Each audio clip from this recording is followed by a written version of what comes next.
A big thank you to Squarespace for sponsoring today's video.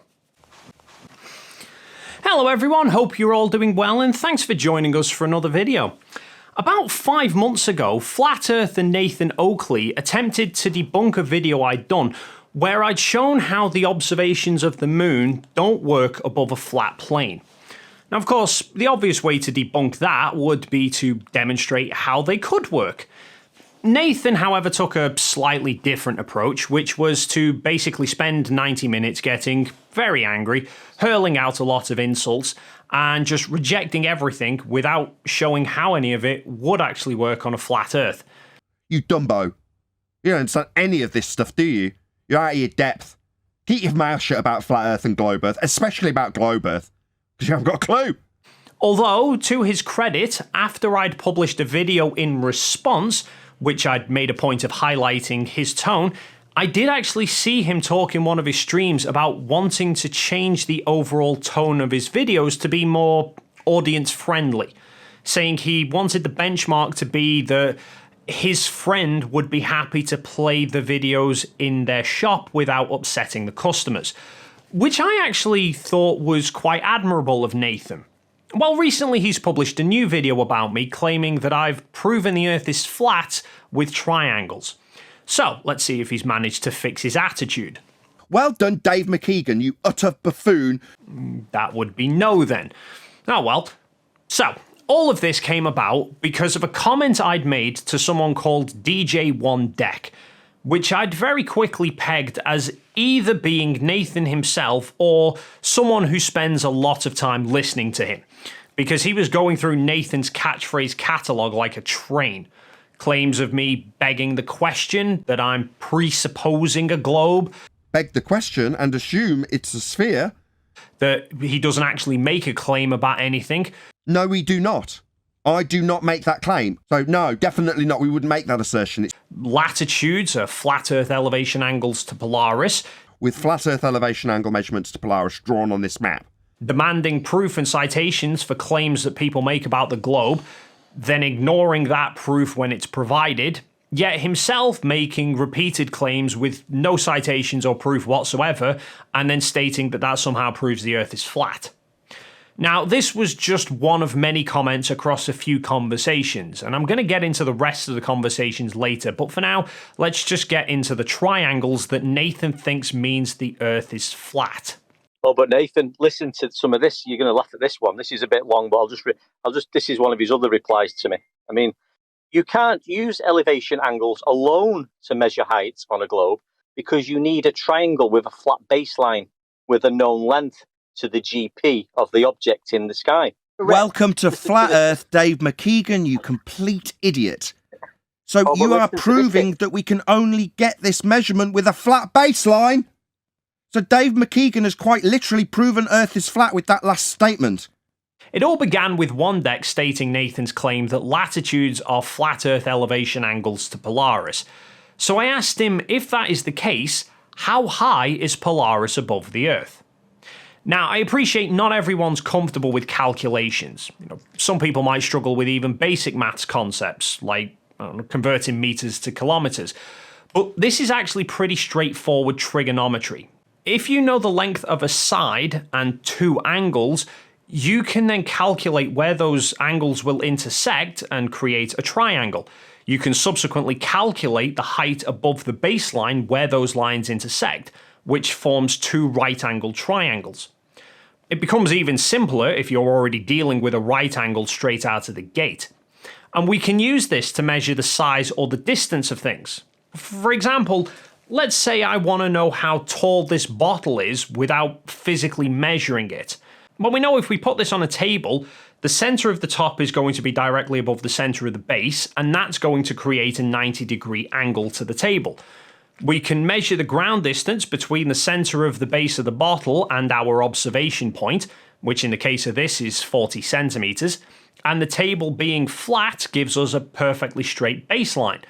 We can then just measure the angle between the table itself and our line of sight to the top of the bottle, which is coming out at about 28.5 degrees, and based on that we can calculate the bottle is around 21.7 centimeters tall. Not far off. Now, this method won't be 100% accurate because you're going to have margins of error with your measurements. But with such a large angle that we're dealing with here between the line of sight, this won't create too much of a difference. For example, let's say our margin of error is plus or minus a half a degree. Then our angle measurement could really be low as 28, high as 29 degrees, which would then put the bottle height somewhere between 21.2 to 22.1 centimeters. So it's able to give us a very good guide for the height, even with fairly inaccurate tools. Now, if the Earth is flat, Polaris is above the North Pole, which then gives us a 90-degree angle. If you then observe Polaris from anywhere on Earth, as long as you haven't gone beyond the equator, you then have an elevation angle, and you have how far you are away from the North Pole. So if the Earth is flat, creates a perfect baseline. From that, calculating the height that Polaris or any other celestial object is above the ground should be simple. The slight problem with that, however, is that the calculations when done based on a flat Earth never end up producing close to a consistent distance. At 80 degrees latitude, the calculated height is 3,913 miles above Earth. By 40 degrees latitude, it's down to 2,894 miles. At 10 degrees, it's only 973 miles. And by the equator, the calculated height is 0. Which you'd think should be a big enough clue that if the maths you're using for calculating the height is based on the baseline already being flat and is not able to produce consistent results, then perhaps the baseline isn't actually flat to begin with. Nathan's logic, however, is he's presupposed the Earth is flat, so therefore, because the maths doesn't work, it's best to just ignore that and don't make a claim about how high anything is. And by the way, that is not me strawmanning Nathan here. He has actually stated that himself when he was asked on a show about how high the sun is above the Earth. How close is the sun and how does it operate on a flat Earth? Okay, so you can't acquire that information because if you're using the sun to navigate with, as it moves towards the horizon, if you're measuring an angle and then calculating the distance to the GP beyond the horizon that isn't Earth curve that we've debunked, then that would infer, if you're using the triangle to get the height, that it's moving lower to the ground as it reaches the horizon. Well, obviously that's not the case. The sun isn't getting closer to the ground. You can derive its GP position to navigate with it, but it's not getting closer to the ground, so we don't have a height claim. I don't make a height claim. Now that ties beautifully into what we talked about earlier. If you know the ground position of a celestial object above a flat Earth, then your elevation angle just becomes essentially the angular size of the gap between the ground and the object itself. So there should be no reason you can't work out the height. Except, like Nathan points out, objects don't appear to transit as you would expect them to if the Earth were flat. They go closer and closer to the floor. Perspective says you would see objects get slightly lower, but you would never expect to see something that high up get that close to the ground. So maybe there's some sort of atmospheric trickery at play that is making objects appear to be lower than they actually are. Problem is with that and triangles is you can't then accurately derive where the object actually is in terms of ground position unless you know either how much bending there is of its position, in which case you could use that in the height calculation to work out what its true height must actually be, or you know actually how high it really is in order to calculate how much offset is being created by the atmosphere to then be able to work it into the calculations. So I don't see how Nathan thinks you can accurately determine the ground position of an object based solely on the elevation angle from one location, but not then be able to derive its height from that same information. Now, let's address my comment as to why it doesn't work on a globe. In order to do trigonometry, you need a triangle, and triangles have flat sides. And obviously the globe doesn't. Which Nathan has taken to meaning that therefore the Earth must be flat because triangles are flat. This only functions if Earth is flat, Dave. That's right, your triangles that you described, that's right, they've got flat baselines. Out for thousands of miles in all directions that you're measuring in. That's a flat Earth, Dave! Unfortunately, he seems to overlook a small factor here, which is that just because a circle doesn't have a flat plane doesn't mean we can't derive one from it. This involves slightly more complicated maths, but in knowing the radius of a circle and the ground distance between the two observer points, we can calculate a triangle between the observers and the center of the circle, which then creates a flat baseline for our observations. But then the elevation angles that we're measuring are based on our line of sight to the ground, not to our baseline, which then requires some more maths to work out the internal angle and then add the two together. This then forms a perfect triangle for our calculations. The problem with this when basing it on a globe is the difference in the angles becomes so small, any margin of error at all with the measurement will produce wildly different results. All of this actually confirms that Polaris is a hell of a long way away, because if you take a triangle and you stretch out one point of it, then the angle at that point becomes increasingly smaller and smaller. Like how humans' perception of depth works great for objects relatively close to us, but once those objects get very far away, it becomes increasingly harder and harder for us to judge it because the baseline distance between our eyes is just proportionally too small. So it's not that it's impossible to measure altitudes on a globe, it's impossible to measure altitudes anytime you have an object that is thousands of times further away than the distance between the observation points, because the difference in elevation angles between the two vantage points is just too small. Take the sun, for example, in the heliocentric model is 93 million miles away. If it's over the equator, the furthest vantage point you could have for a baseline would be at one of the poles, which is less than 4,000 miles away, meaning the distance to the sun is over 23,000 times further than the distance between the observers. It's just too small to accurately measure.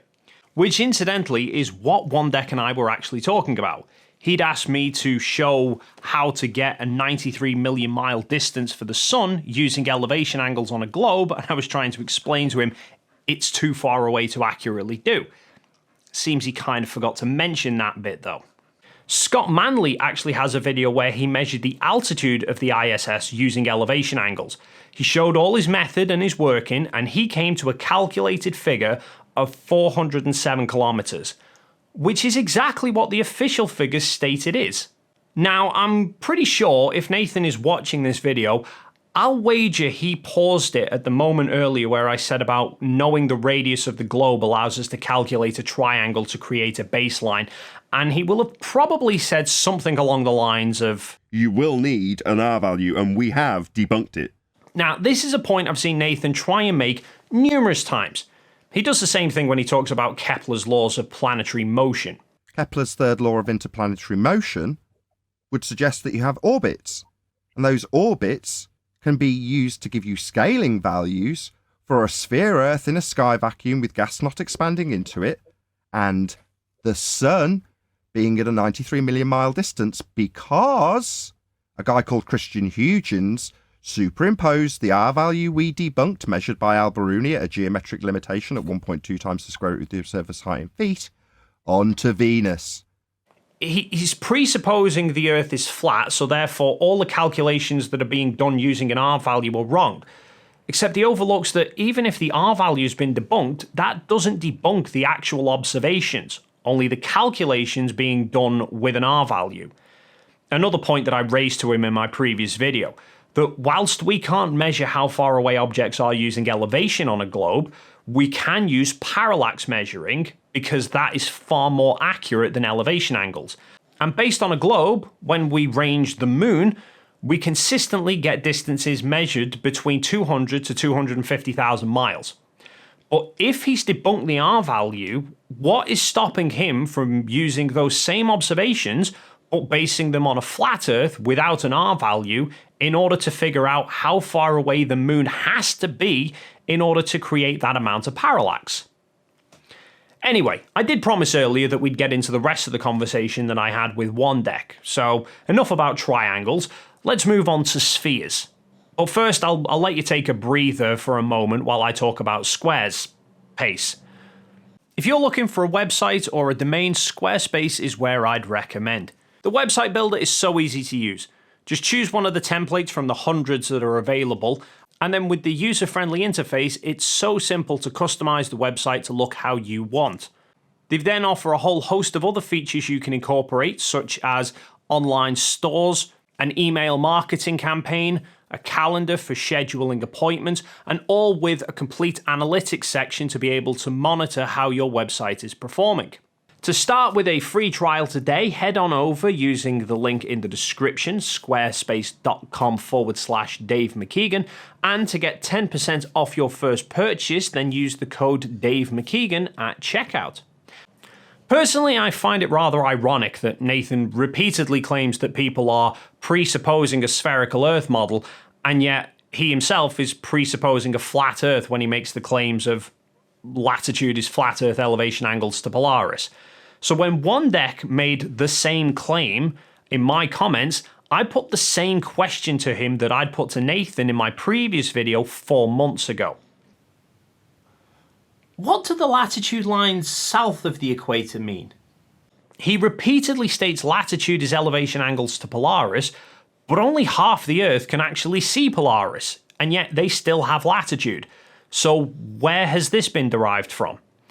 In fact, one of Nathan's own members even had to concede that it was a good point in the first stream that they did after I'd published my response video. And I can only presume that they've yet to actually come up with an explanation for it, because OneDeck's response to the question was to state, quote, "The fact elevation angles to Polaris from Earth proves flat Earth or sea level at 0 degrees. Whatever that's supposed to mean. Even though elevation angles to Polaris don't actually prove a flat Earth, because you have to travel 690 miles either north or south to move 10 degrees of latitude. But that's consistent at any latitude. If the Earth were flat, then the distance between each 10 degrees latitude would get larger and larger the further south you travel. Incidentally, 690 miles per 10 degrees of latitude just so happens to total almost 25,000 miles for a full 360 degrees. Well, there's a coincidence. And as I've shown in one of my other videos, equatorial mounts work by you angling them to match your latitude and then pointing it either north or south, depending on which hemisphere you're in, and it ends up aiming towards a pole star. You then fine-tune the alignment in relation to the pole star, but not directly to it, which on a globe puts the center line of the mount pointing parallel to the Earth's axis of rotation. The mount then only rotates on a single plane, which on a globe counteracts that rotation of Earth, and the stars remain fixed to the mount. This wouldn't work on a flat Earth though, because for example, the setup method would mean at the North Pole it's pointing straight up, and then angling lower and lower as you move towards the equator, and then by the equator, you then have the mount turning perpendicular to how it was rotating at the pole, yet able to face in either direction and still work, and then angling higher and higher as you move further south past the equator. And I'm not even entirely sure where you're supposed to align an equatorial mount to south of the equator on a flat Earth, since south must be radiating outwards in all directions, and yet somehow it doesn't matter which country you set one of those up in, it always ends up pointing at the same star patterns. I also raised the point of dip corrections to OneDeck. Unsurprisingly, his response was to just claim I'm begging the question and not actually providing any proof. Now this is something else I'd highlighted in my previous video to Nathan, which still seems to get ignored and actually links back to what we covered earlier about us being able to derive measurements using calculations based on other measurements. For celestial navigation, you take an angle measurement to multiple stars, and from that you can triangulate your location on Earth. Nathan takes the fact that you base your elevation calculations from a straight tangent from your location to be his irrefutable proof that the Earth must be flat. Except even on a flat Earth, you don't actually have a truly straight tangent line if you're measuring to the horizon, because the horizon is below your eye level. Now, if you're close to sea level, then the effect that this has on the accuracy to your calculations is pretty minimal, and you can kind of get away with ignoring it. But the higher and higher you go, then the more inaccurate this becomes. So people then refer to the Nautical Almanac, which is used for celestial navigation, and in there is what are called dip correction tables. Now for these, you take your altitude and then you reference the stated dip correction value. This tells you how much angle you need to remove from your elevation measurement in order to give you a measurement from that desired straight tangent. Except the values stated for these dip corrections paint a rather interesting picture. But for this, I'm actually going to bring in a fantastic demonstration from user Ion2, who emailed me this a few months ago.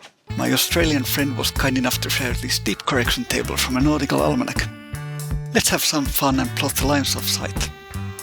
At a height of 0 feet, the angle to the horizon is 0. That is, if you dip your eyes into the water, the horizon rises to the eye level. That's where the term dip correction comes from. Between 0 and 2 feet, it's 1 minute of angle.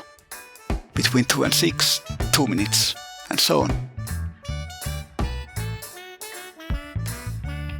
Between this and this, 50 minutes. Let's shrink the x-axis to better see what's going on. Interesting. I wonder what's the size of the circle that fits in that. 4,600 miles seems close enough. What's so familiar about that number? Interesting. Well, thanks for the R, my friend. Thanks, Ion2. Interesting, but somewhat unsurprising, because the formula that's used to get these dip correction values uses an R value the size of the globe. So if the R value is wrong, as Nathan claims, then those dip correction values are also wrong, and the error in them would get increasingly worse and worse the higher you go. But that can't be the case, because Nathan's fundamental argument for all things flat is celestial navigation works, and that people can use a sextant even whilst in a plane and accurately work out where they are. Next time you're out on a boat or in an aeroplane and they lose all the equipment and navigation ability, their last resort's a sextant and a flat plane measuring angle device. Even though it works using dip figures based on an R value. And now we move on to my personal favourite moment of Nathan's video. This is pure Dunning-Kruger. He's read a little bit about it and then gone straight to a comment response to a trained flat earther who knows the subject well. One deck. Just one small statement there stood out for me. That One Deck is a trained flat earther. Now, apart from that making it sound like he's indoctrinated, that implies he's an authority on these matters and that what he says goes. Well, One Deck asked me to prove my presupposed globe, and I responded that theodolites over large bodies of water prove curvature. His response was to state that theodolites are the most accurate instrument to measure horizontal and vertical angles, which is why they're used in surveying, but that they don't measure curve. And he's right. Theodolites are an incredibly accurate instrument for measuring angles. You square them up perfectly from your position so they have a straight vertical measurement. You then level the horizontal so that it's perpendicular to the vertical. You zero off the readings and then you can begin measuring. Now, I linked him to a video which showed a surveyor setting up two theodolites at the exact same heights on either side of a large lake. Now, with them perfectly square at their respective positions and at the same height as each other, if the Earth, and subsequently that lake, were flat, then aiming the theodolites at each other would mean that the horizontal angle would have to be exactly perpendicular to the vertical axis. If the Earth is curving, then their verticals would be leaning away from each other slightly, and so the horizontals would have to be angled down in order to get them to line up. Very similar concept to Jeranism's flat Earth experiment of shining a light through a hole to a camera when they're all at the same height above sea level. And just like Jeranism's experiment, it actually proved that there is curvature there. No surprises, that particular citation and evidence got completely ignored. And like One Deck points out, theodolites are the most accurate instrument for measuring these angles. These things are used all the time in surveying and even engineering, and if they weren't accurate, many of the huge engineering projects would probably be completely screwed. Now, professional surveyors need appropriate training and qualifications to do this sort of work. For example, in the US, there is the National Society of Professional Surveyors, and they run the Certified Survey Technician Program, which is a recognized program by the US Department of Labor.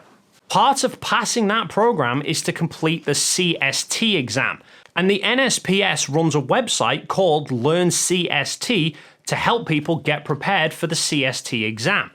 And one particular page of this website caught my attention, which is entitled Curvature Definitions for Land Surveyors. In particular, the last definition, which is correction for curvature of the Earth. Seems that these qualified land surveyors are actually adding between 6 to 8 centimetres of correction per kilometre, depending on atmospheric refraction conditions, when they're making these measurements. And yet, somehow, all the measurements work. Just like how dip corrections are accounting for Earth curvature and yet still somehow works. Just like how naval artillery in World War II was adding correction for Earth curvature into their firing solutions, and yet nobody seemed to struggle scoring hits on the enemy. Yeah, that's why I got pissed when you didn't put my link in your video response to your shitty YouTube channel that no one subscribes to.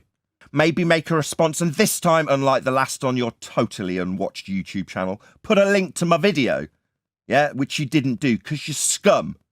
Getting propped up with the searches I don't receive because they're all directed towards you. Why is Nathan getting so angry? I mean, okay, I didn't put a link to just send people straight to his video, but I didn't make it hard to find. I made it perfectly clear that the video was by Nathan Oakley. I even got his name right there in the title so there's no confusion about spelling. And within the first minute, I'd clearly shown not only what the title of his video was, but also what the thumbnail looked like. I mean, for anybody who wanted to watch that original live stream, it would have took less than 10 seconds of proactive research to find... Now I get why Nathan's angry. He also gets very angry because my videos get more views than his. Me, I sleep like a baby. I'm poor because you get all the views. You understand? The YouTuber algorithm is a minefield to try and navigate at the best of times, but it still essentially is pushing videos that people prefer to engage with. Now, I can't speak as to why people seem to prefer my videos over Nathan's. All I can say is that much of the positive feedback that I've received is about how I'm not angry and toxic, and that I don't just make claims, but I back those up with demonstrations and evidence that people find easy to understand. My experience of Nathan's videos, by comparison, is that they always seem to just be making the same claims on repeat, without any actual citations or demonstrations to back it up, not addressing the evidence that's put against Flat Earth, but instead just ignoring it, presumably because it's inconvenient, and always seems very aggressive. I mean, Nathan went absolutely ballistic in his first video about me after I'd joked that flat earthers who present 47 completely different flat earth ideas to explain observations, which are all totally incompatible with each other, maybe shouldn't be allowed to operate anything sharper than a spoon. According to this kid who's prejudicing people and saying that they should be limited in their scope of employment. And yet, only a few weeks before that, Nathan was on a stream aggressively calling for a pilot to be sacked for accounting for Coriolis when flying. Tools on planes don't account for illusions, you idiot. That's you're claiming it's an illusion, not me. No, it is an illusion. I understand the Coriolis effect definition. Yeah, laugh it up. I want your job. I want you fired. I'm not here to answer your questions. All I'm waiting for is to find out who you are. After finding out how dangerous you are, because I want to I want to appeal to your employers to have your job taken away. I personally think Nathan would probably struggle to spot irony if it slapped him right there in the live stream. Dave Triangles McKeegan is really put his foot in it now. It's like... Oh, I like the ring of that. Dave Triangles McKeegan. Yeah, I like that a lot. Yeah, good one. I quite like that too, actually, Nathan. Dave Triangles McKeegan. Because what? Like a triangle, I always get to a point? I feel I should reciprocate this nickname gesture. How about Nathan Ostrich Oakley? Anyway, I think that's probably enough for today. I've no doubt all of this will get well and truly ignored by flat earthers because, you know, presupposed flat earth. Thanks once again to Squarespace for sponsoring this video, and don't forget to check out their link down below.